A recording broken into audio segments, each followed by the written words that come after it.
tayo. Hindi tayo basta-basta nakakapasok sa Congress, tama po ba? Hindi tayo basta-basta nakakapasok sa Senate.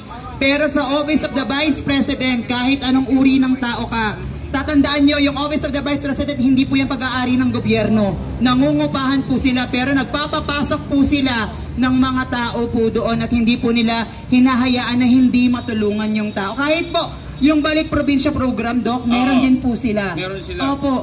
Actually, ganun po. May tanong ako. Meron pa silang programa ayuda sa mga byuda? Wala pa. po. Yeah. May mga byuda na ba dito? O hindi kailangan, hindi kailangan. Yun po actually po, lapit lang po kayo sa Office of the Vice President. Totoo po yun kasi marami na po akong natulungan. Actually, Doc, ito nga lumapit po ako kasi yung tatay ko po na-confine sa St. Luke's Medical Center. Social kayo, yes, pero lumapit po kami sa Office of the Vice President. Office of the Vice President po, binigyan po kami agad ng guarantee letter worth 100,000. Pero mo yan, saan mo pupulutin yung palagpakan naman dyan? Tapos, agad-agad po yun binigay ha. Pagkapunta ko lang po doon, binigay po yun agad. Then nung nagpunta po ako sa Office of the President po, sa Malacanang, alam niyo po, naghintay po ako ng 8 months. 5,000. Bayad na po yung may natira pa po kaming bill, 191. Tapos ang binigay lang po, 90,000. 8 months pa po nila bago binigay. Dapat kinigil mo pati interest. Di ba po? Bayad na po yung hospital bill ng tatay ko, hindi pa nila na ibibigay yung guarantee letter. Di ba po dapat pag kami nangangailangan ng tulong agaran po, di ba? Dapat mabilis, lalo na pagka kailangan. Tama po ba?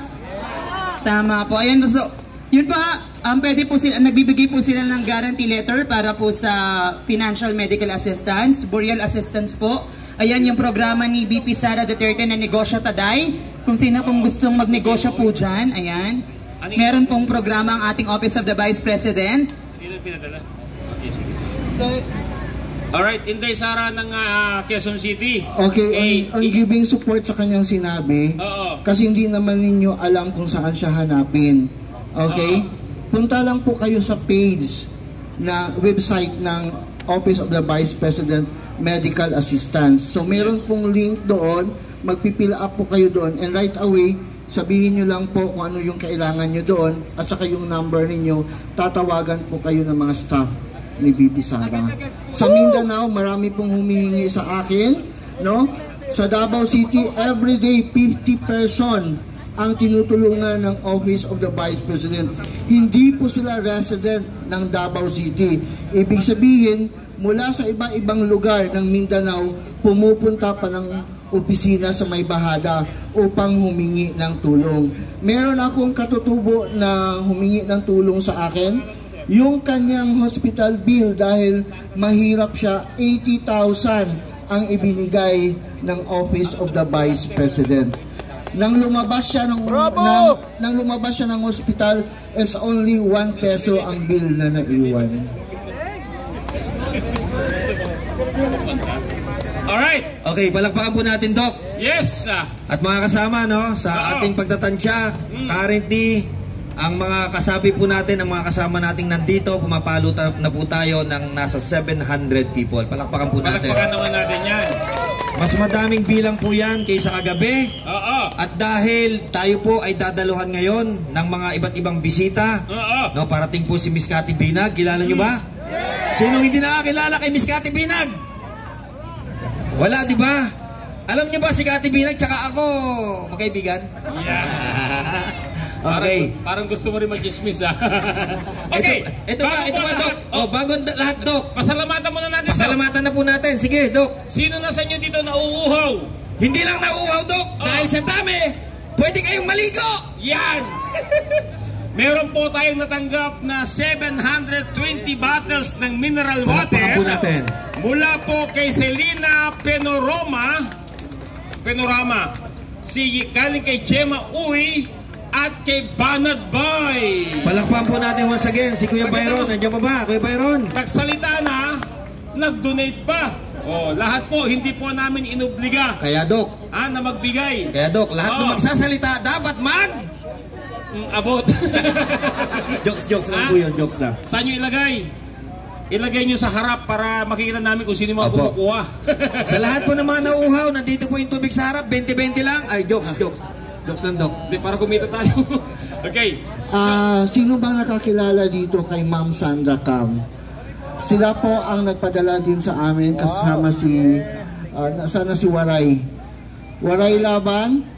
Okay. May ilalabas po si Ma'am Sandra na t-shirt para sa mga vloggers. Wow! I am not a Filipino for nothing. Okay. Kahit po nasa ospital din si Ma'am Sandra. Yan na. Akala ko si Ma'am Sandra lumabas ng ospital, iba pala. Magkapareho lang ang sasakyan. Yung mga kukuha ng binabati ayuda, niya yung kanyang mga isa anak pero 10 na kukunin, vloggers. ha? Thank you po, Dok. Alright. Sino po ang ating susunod? Ang susunod natin ay kakain ng apoy. Dok, nandito na yung tubig. Tubig. Yung mga gustong maligo, maligo na kayo ng tubig. Oo. Parang nakikita ko rito yung mga hindi umuwi. Kanina, amoy melon yung mga yan. Ginabi na, amoy melon ng amoy. Okay. Sige, so, amoy.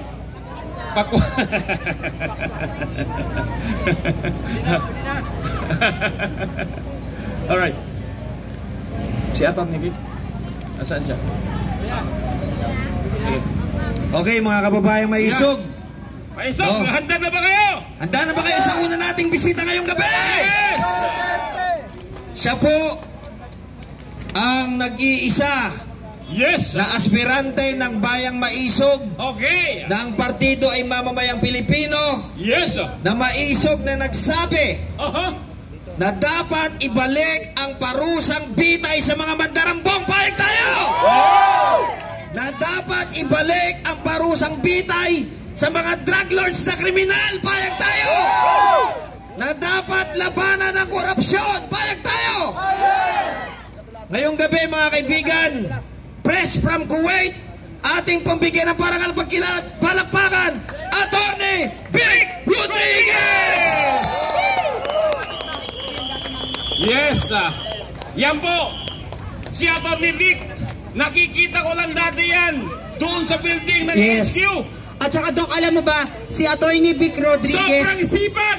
ang Inagay niya lahat para sa bayan.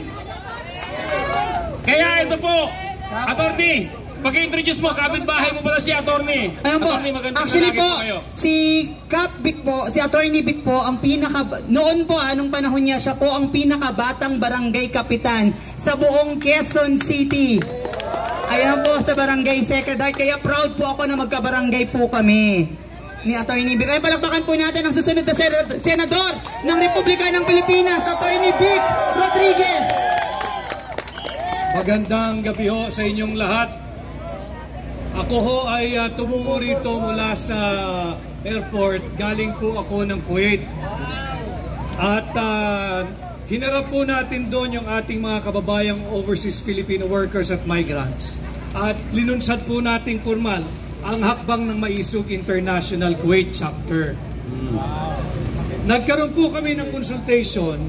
Ginanap po yung ating event doon nung nakaraang Friday. At bago ho nagsimula yung programa, ay nanonood po sila nung ginagawang mga press conference at press briefing ni Vice President Inday Sara Duterte. At ang dami po sa kanila ay umiiyak habang nagsasalita si Pangalawang Pangulo Inday Sara Duterte. Pinapaabot po ng ating mga kababayan mula sa Kuwait at nung mga iba pa na naroon din sa Middle East na sila po ay kaisa natin ngayon sa ating ginagawang pagtindig, sa ating paninindigan, pagtatanggol, pagpoprotekta at pag-aalaga kay Vice President Inday Sara Duterte. Kaisa rin po natin sila sa pagkondina ng maraming pag-aabuso ng administrasyon ni Bongbong Marcos. Kaisa rin po natin sila at milyong-milyong Pilipino sa labas ng ating bansa sa pagkondina sa maraming pagmamalabis, pag-aabuso at korupsyon na nagmumula sa House of Representatives sa pamumuno ni Martin Romualdez. Kaisa rin po natin sila sa pagpapakita ng suporta kay Attorney Zuleika Lopez na ikinulong dahil lamang hindi nagustuhan ng isang convicted na mambabatas ang naging tugon ng kanilang resource person.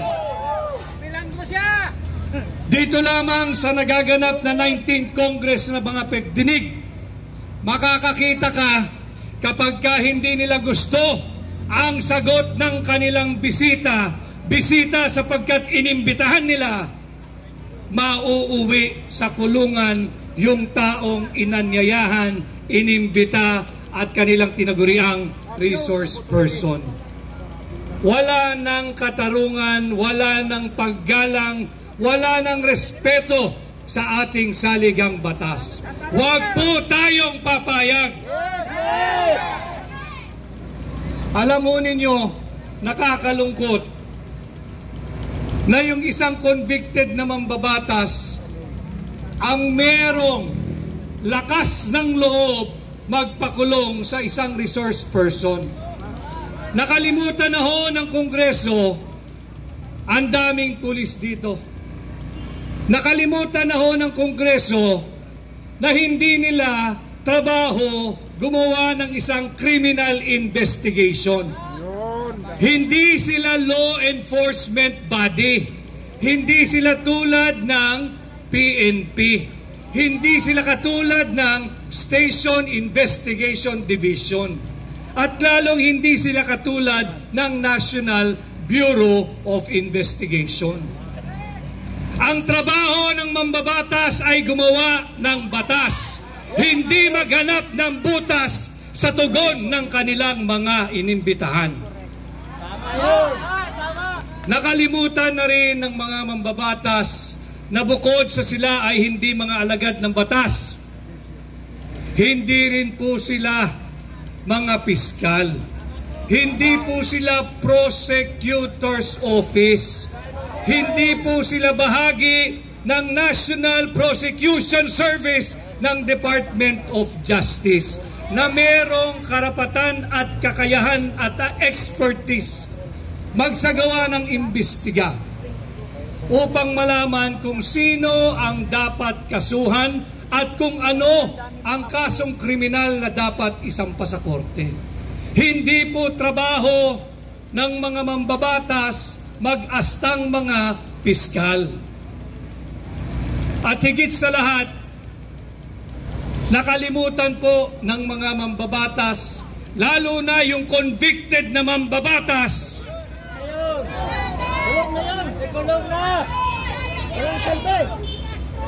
Nakalimutan niya na siya ang may conviction. Nakalimutan niya na siya ay nakakalaya dahil umaapila lamang siya sa kanyang conviction. At higit sa lahat, nakalimutan niya at ng mga kasamahan niyang pilit tinatatawag na honorable na hindi sila trial body o trial agency. Hindi po sila korte upang magsabi kung sino ang guilty at hindi guilty. Hindi po sila korte para magbigay ng karapatang parusa na pagkakakulong kagaya ng ginawa nila kay Attorney Lopez. Ako'y natutuwa dahil nung isang gabi pa ay nanawagan na po tayo sa ating mga kapwa Pilipino at naririto kayo, pangalawang gabi tumutugon, basagin na po natin ang maling kultura ng pananahimik. Meron po tayong tinatawag na undeclared martial law. Ang pagkakaalam ko, gumagana ang ating saligang batas. At yung ginagawa natin ngayong gabi, bahagi ito ng ating karapatan na nakaukit at may garansya sa ating saligang batas na magtipon-tipon ng malaya at magkaroon ng payapang pagtitipon. Ang pagkakaalam ko, buhay na buhay ang ating saligang batas. Subalit bakit pagdating sa Kongreso, tinatapakan, sinasalaula, yinuyurakan nila ang mga karapatang pantao ng mga resource person? Sabi po sa Article 3, Section 1 of our Constitution, no person shall be deprived of life, liberty, or property without due process of law. May due process ba ang pagkakakulong kay Atty. Lopez? Meron bang due process na sa kadiliman ng gabi, walang kuryente, pinatayan din ng tubig, darating ang mga ilang elemento ng kapulisan upang puwersahin at puwersahang ilipat si Atty. Lopez mula sa House of Representatives patungo sa correctional facilities ng Mandaluyong? Ito ay malinaw na paglabag sa karapatang pantao. Nakalimutan din ng mga congressman natin, ng mga miyembro ng mababang kapulungan, yung Section 12, Article 3 of our Constitution. Malinaw po sa ating saligang batas na bawal ang force, intimidation, violence, or torture that will vitiate the will or will vitiate the consent. Yung pananakot na kapag hindi ka sumagot ng ayon sa aming kagustuhan, isa-cite ka namin in contempt. Yan po ay pananakot. Yan po ay threat. Yan po ay intimidation that vitiates the will, and that is unconstitutional. At bilang panghuli, tinatapakan pa rin nila ang karapatang pantao ng kanilang mga iniimbitahan sa Kongreso, partikular na ang Section 17, Article 3 ng ating saligang batas. Hindi po maaaring puwersahin ni naman ang kahit na sino na tumestigo laban sa kanyang sarili o laban sa kanyang sariling interes. Sa Kongreso, pag pinatawag ka at hindi gusto ang sagot mo, pipilitin kanila, susubuan kanila ng mga salita na gusto nilang lumabas sa iyong bibig kahit naman hindi yun ang katotohanan. Kaya tayo'y patuloy na magsama-sama, manindigan at sumigaw ng sama-sama. Tigilan na natin yung maling uri ng ating pananahimik. Tanggalin na po natin yung maling kultura ng pananahimik. Meron po tayong tinatawag na undeclared martial law. Nagaganap na po yan. Kung ano-anong iniimbestigahan, sinasabi ay in aid of legislation. Kasinungalingan. Ang investigasyon nila ay in aid of political persecution. Wala na silang gawin araw-araw kundi siraan ang pagkatao ni dating Pangulong Rodrigo Roa Duterte. Masama ba pag ika'y Pangulo, pangalagaan mo ang seguridad ng iyong bansa? Masama ba na kapag ikaw ay Pangulo, habulin mo ang mga drug lord? Masama ba pag ikaw ang Pangulo, maglungsad ka ng war on drugs? Bakit nila sinisiraan patuloy si Pangulong Duterte? Ang tanging kasalanan ni Pangulong Duterte, dahil hanggang sa ngayon, mahal na mahal ninyo, mahal na mahal ng Pilipino, mahal na mahal ng mga sundalo, at mahal na mahal ng mga pulis, si Pangulong Rodrigo Duterte. Duterte! Duterte! Duterte! At dahil hindi sila magtagumpay, ang kanila namang pinupuntirya ngayon ay si Vice President Inday Sara Duterte. I am not here to speak on behalf or to defend Vice President Inday Sara Duterte. Nakita nating lahat ang kanyang tapang, isang tunay na maisog. Babaeng tao pero marunong lumaban. Hindi kinahihinaan ng loob at patuloy pang tumatapang. Subalit ito'y dapat malaman ninyo. ang puntirya nilang susunod ay si Vice President Inday Sara Duterte. Gagawin nila lahat para i-impeach si Vice President Inday Sara Duterte. Ang layunin ay palitan siya ni Martin Romualdez. Ang layunin ay panatiliin ang kanilang angkan, ang kanilang pamilya, ang kanilang sarili sa kapangyarihan, sa poder, at patuloy nagahasain ang kaban ng ating bansa. Papayag ba kayo dyan? Ito ang kanilang mga tunay na layunin. Kaya kami, ako, ay magkakasama, lumalapit sa inyo. Atin pong protektahan at ipagtanggol si Vice President Inday Sara Duterte. Sapagkat si Inday Sara Duterte, siya lamang po ang sumisimbolo, kumakatawan at sumasagisag sa 32 million Filipinos na bumoto sa kanya. Nagkataon lamang na ang binoto ng 32 million Filipinos ay si Inday Sara Duterte. Bakit galit na galit ang administrasyon ni Bongbong Marcos? Dahil kagaya ng kanyang ama, mahal nating mga Pilipino si Vice President Inday Sara Duterte.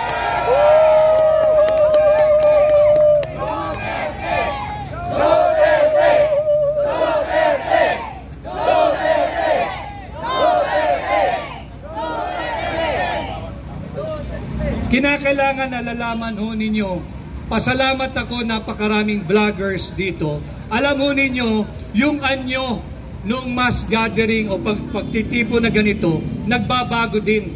Sapagkat tama yung sinasabi ni Vice President Sara Duterte. Hirap na mga Pilipino.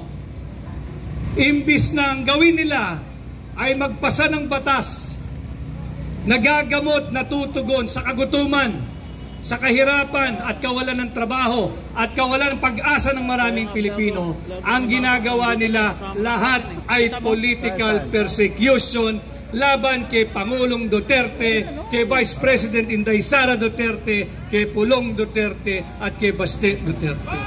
Matatayan sila? Marcos resign! Marcos resign!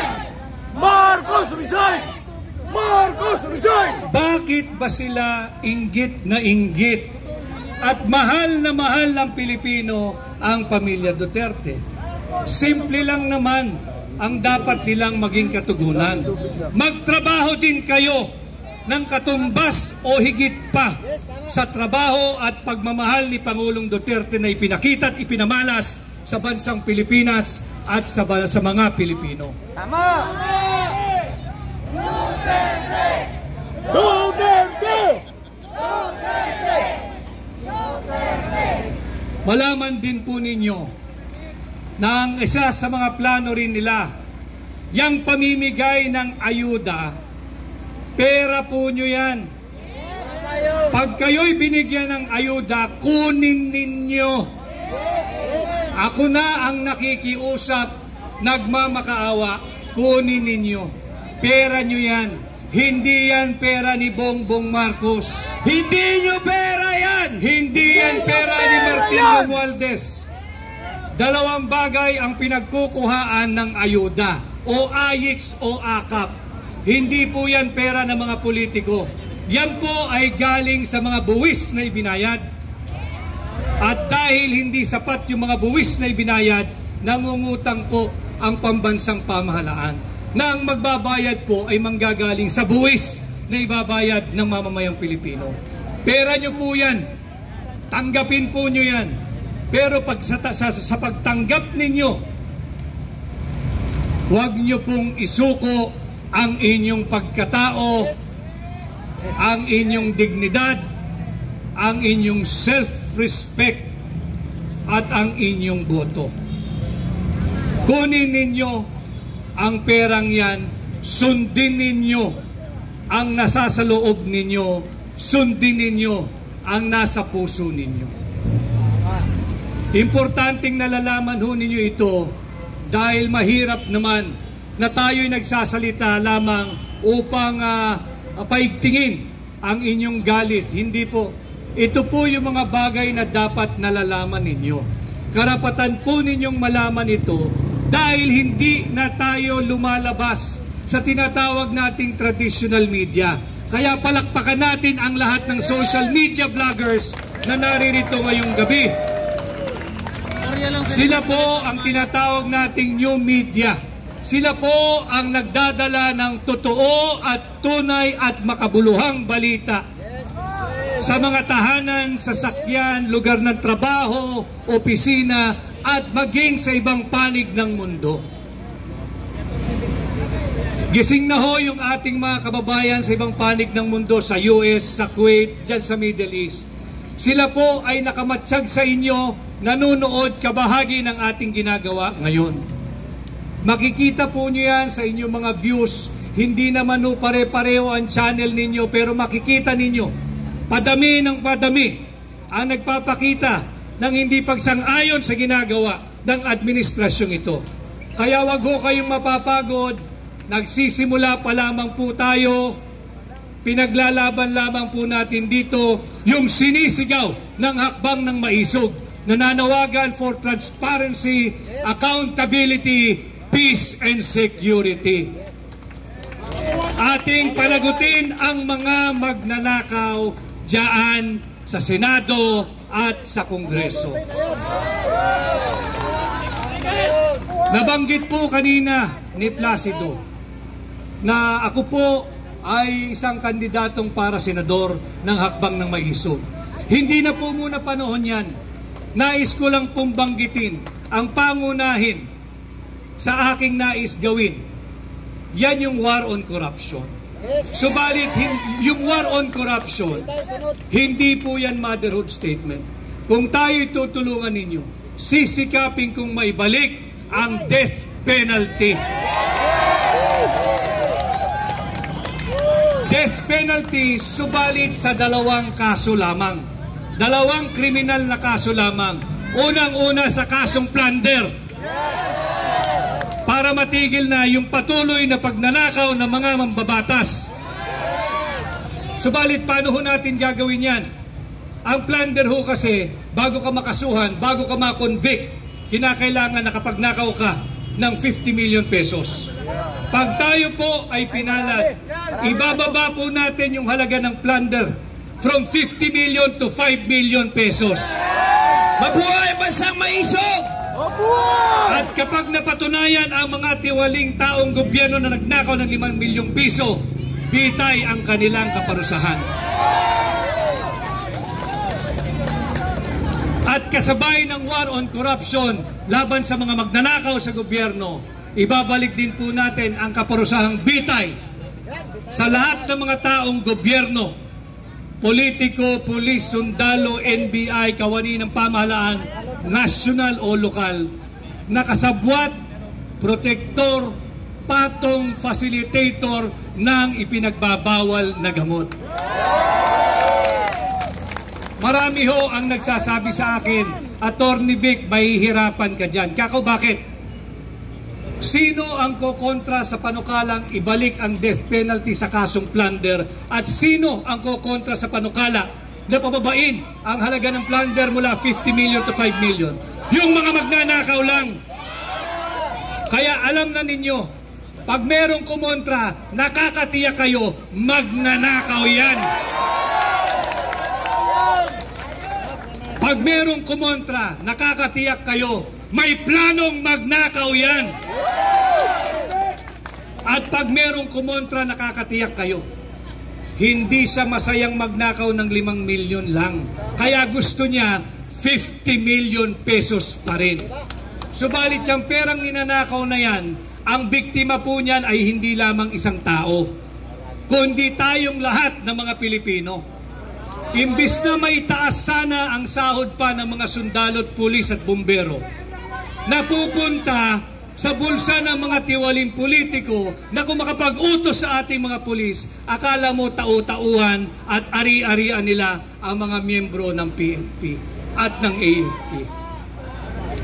Kaya ito po ang ating nais gawin at hindi rin po matatapos ang gabing ito dahil dito po sa Quezon City, hindi po yung mga hindi po taga Quezon City at yung mga taga Quezon City po, dahil dito po talaga ako, ito po ang aking lungsod.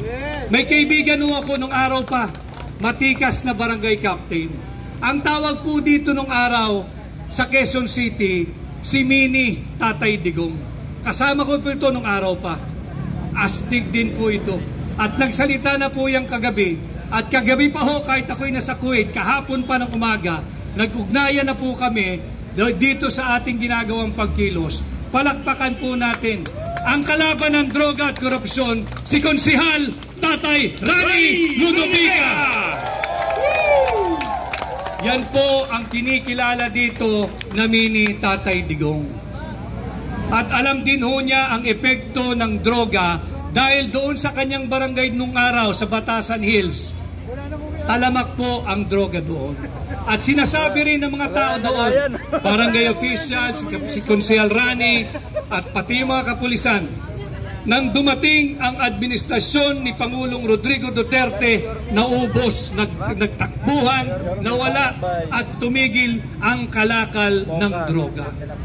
Kaya salamat Konsehal Rani at salamat din sa iyong suporta sa ginagawa nating pagkilos dito sa Lungsod Quezon. We love you, Tay!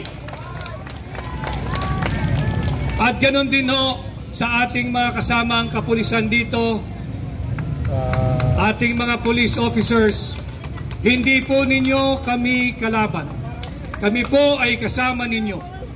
Ang aming lamang pakiusap, ang pakiusap ko, kilalanin din po ninyo ang karapatan namin na malayang magtipon-tipon at payapang magpahayag ng aming saloobin laban sa pagmamalabis ng administrasyon ni Bongbong Marcos na minsang kong tinulungan. Pagbaba ko kanina sa sasakyan, tinanong bakit ko na hindi tinutulungan si Bongbong Marcos. Simple lang ang sinagot ko. Hindi na siya tumatalima doon sa napag-usapan naming direksyon na maglilingkod kami ng tapat sa mga Pilipino. At hindi rin ako nagkulang ng salita sa kanya. Sinabi ko na noon, yung mga nakapaligid sa atin na ang tanging layunin ay magnakaw sa gobyerno, kaya ko yan. Pero hindi ko kakayanin ang paghuhusga at pagmumura ng mamamayang Pilipino pag hindi natin ginawa ang ating trabaho ng tama. Kaya ako'y naririto kasama ninyo at patuloy tayong magsasama-sama. Muli ho, patuloy nating protektahan, ipagtanggol at bantayan si Vice President Inday Sara Duterte. Maniwala ho kayo mga kababayan, pati yung mga nasa bahay, nasa smartphone, nanganganib po ang buhay niyan. Target po yan. Bantayan po natin si Vice President Inday Sara Duterte at wag po nating hahayaang mananaig ang puwersa ng mga kadiliman sa ating bansa. Patuloy po tayong maging maisog. Magandang gabi at mabuhay ang Pilipinas at mabuhay ang Pilipino at mabuhay ang mga maisog. Mga kababayan, pagpupugay sa representasyon ng bansang maisog, Attorney Vic Rodriguez! Thank you, Attorney Vic! Thank you so much. Thank you so much. Thank you, Attorney. Thank you po. Salamat po, Attorney. Minsan nagmalasakit, pero puro pasakit ang iniwan. Subalit dahil nandito si Attorney Vic, itutuloy niya ang kanyang sinimulan. Ang kailangan lang natin, ang suporta para kay Attorney Vic Rodriguez. Muling pagpupugay, palakpakan, mga bansang maisog! Ayan, pwede kayo magpa-picture. Yun sa mga nauuhaw, umabot na ng 1,200 bottles ang na-donate sa atin. Siya nga pala, may napadaan. Nakita tayo nandito. Ang ginawa ni Ma'am Hazel Narona ay nagbigay po. Kapitan na to? Si Attorney Vic po yung kapitan namin dati. Kapitan yung dati, okay. Oo. Si Ma'am Hazel Narona kay supporter po siya ng Duterte family. Nag-donate po siya ng mineral water at cupcake. Oh, Salamat po. Palakpakan po natin. Okay. Alam nyo mga kababayan, ngayong gabi ay almost umaabot na po tayo ng 1,000 packs. Meron po tayong sapat na tubig. May sapat tayong pagkain. Alright. Ang kulang na lang natin, cubicle!